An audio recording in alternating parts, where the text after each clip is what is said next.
हम अब बिरलिक मोहल्ले में रहते हैं। वो पुराना घर, समर हाउस और सैर तफरी सब खत्म। कबूल कर लें आप, अब वो वक्त नहीं रहा। रुको, मेरी बात सुनो। जबान बहुत चलने लगी है तुम्हारी। उमर के साथ घूमने में तुम्हें फख्र महसूस होता है और ऊपर से घर आकर मुझसे झूठ बोलने लगी हो। अम्मी, मैं आपसे झूठ क्यों बोलूंगी? पता नहीं ये क्या है।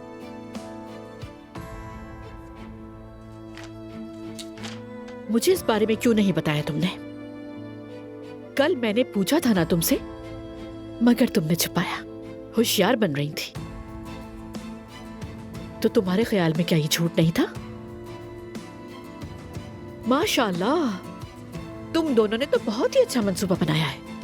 लेकिन तुम्हारी प्लानिंग में एक कमी रह गई है। तुम अभी शादीशुदा नहीं हो और ना ही इससे शादी होगी।